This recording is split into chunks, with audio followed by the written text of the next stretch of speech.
अब मेरा ख्याल तबीयत साफ हो गई है।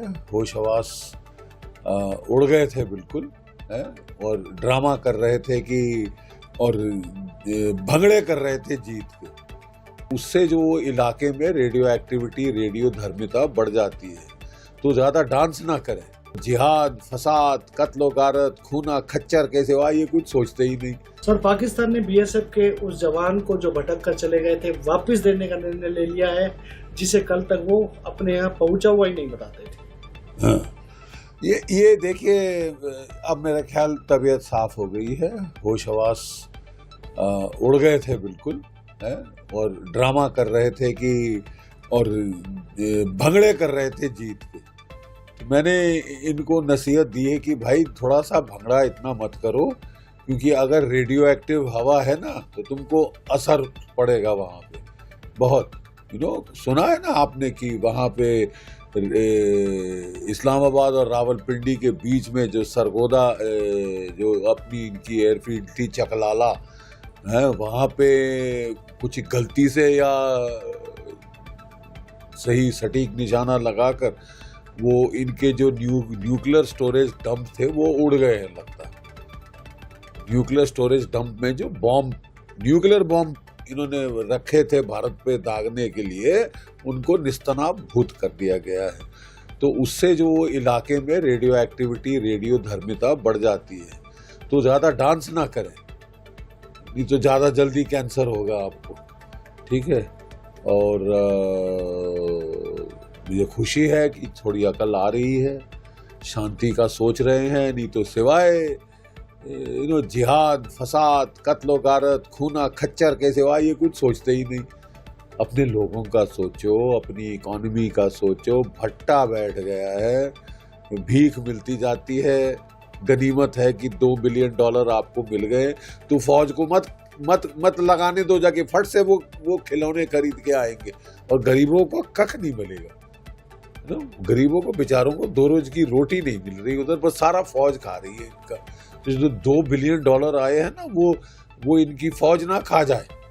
ये शहबाज शरीफ को तो उसका फर्ज है कि वो अपने लोगों को दे, और अब फौज की ये जो है चमचागिरी बंद करे। ठीक है। मुझे बहुत खुशी है कि हमारा लड़का वापस आ गया, और कई बारी मन में ख्याल आता है अगर हमारे पास इनके और भी हैं, सुना है कंफर्म तो नहीं, लेकिन उड़ती फिरती खबर है कि है, तो हम कुलभूषण यादव को भी वापस मांगे। We should exchange. अगर हमारे पास इनका प्रिजनर है कोई, तो या प्रिजनर्स हैं, तो वी शुड एक्सचेंज। अभी तक मैंने सुना तो नहीं है, लेकिन उड़ती फिरती लग रही है कि कोई पायलट शूट डाउन हुआ था कभी, और वो हमारे पास है, और एक नहीं ज़्यादा। सो वो भी चाय पिलाने का टाइम आ गया है। और अगर हम उसको कुलभूषण यादव के साथ एक्सचेंज कर लें तो बहुत अच्छा होगा। बड़ी जीत होगी, बहुत बड़ी जीत, बहुत बड़ी। प्रधानमंत्री ने आदमपुर एयरबेस पर जाकर क्या एक मैसेज दिया है खासकर? बहुत अच्छा सवाल। देखिए, सबसे पहले प्रधानमंत्री ने आदमपुर, जो कि हमारा मोस्ट इम्पॉर्टेंट बेस है वेस्टर्न सेक्टर में, वहाँ उसके ऊपर पाकिस्तान नाच के कह रहा था कि हमने तो धज्जियाँ उड़ा दी, वहाँ पे जो S-400 मिसाइल लगे हैं उनके ऊपर खच्चे उड़ा दिए, कुछ नहीं बचा। वाह वाह वाह, ये लोग कर रहे थे। और तभी प्रधानमंत्री जी वहाँ गए, C-130 प्लेन में लैंड किए वो, और बड़ा भारी जहाज, मतलब दिखाने के लिए कि हमारी रनवे शनवे बिल्कुल ठीक है, सब कुछ ठीक है। और पीछे बड़ी शानदार तरीके में आकाश के अगेंस्ट वहाँ पे S-400 triumph surface to air missile, the crown jewels हैं जो हमारी एयरफोर्स के, आर्मी के, एयरफोर्स के, हमारे एयर डिफेंस के, जिन्होंने लाजवाब काम किया है। और कहा जा रहा है कि शायद हम और खरीदेंगे ये वाला। और हमारे आकाशिस ने बड़ा अच्छा काम किया है। MiG-29 कह रहे थे हमने मार दिया है, एक कोई कह रहा है ये वो फालतू के जिसको बोलते हैं ना लपेटे जाओ, हमारे बच्चे करते हैं ना कि कहानियां सुनाए जाओ। तो वही है, दिल को ख्याल अच्छा है गालिब दिल बहलाने के लिए कि तुमने एयरफोर्स की ये किया वो किया, लेकिन सबने सुन लिया है। उस ऑस्ट्रियन है वो एक्सपर्ट टॉम कूपर, उसने सारा पोल खोल दिए। उसने बताया है कि किस तरह इंडियन एयरफोर्स ने इनके तो धजिया उड़ा दी, 11 बेस हिट किए, न्यूक्लियर स्टोरेज साइट को हिट किया और ये कख नहीं कर पाए। That is the important thing. That means वो कह रहा है कि क्लियरली भारत जीत गया है। बस हमारा यही था प्रधानमंत्री जी से कि प्रधानमंत्री जी ये दिल मांगे मोर बना रहा 2-3 दिन और रगड़ दीजिए, ताकि मतलब अगले 10 साल 15 साल 20 साल के लिए शांति हो जाए। ठीक है, ये दिल मांगे मोर।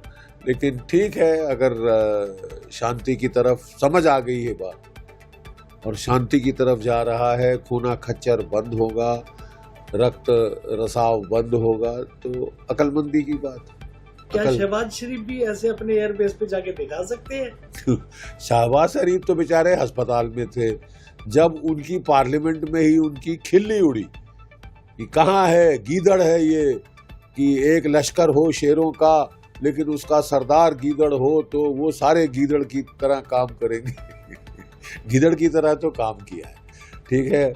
अब वो बेचारे शर्मा के बाहर तो निकल आए और फिर उन्होंने एक स्पीच दी, thank you America, thank you Saudi Arabia, thank you China, thank you Turkey, thank you पता नहीं, थैंक यू सोमालिया को भी थैंक यू कहा है? और मतलब इनकी तो दिमागी हालत बैलेंस मतलब हिल गया था। संतुलन, जो दिमागी संतुलन है इनके लीडरों का, उसको भी ये थैंक यू कह रहे थे कि थैंक यू सोमालिया। और ये why did you start it? अगर नहीं सह सकते थे, अगर मार ही खानी थी तो शुरू क्यों किया? ठीक है, लेकिन अब मुझे विश्वास थोड़ा आ रहा है कि सबक हमारे जो स्टूडेंट हैं वो सीख गए। जो हमारी फौज ने पाठ पढ़ाया है वो समझ आ गया है, लगता है। It is sinking in slowly.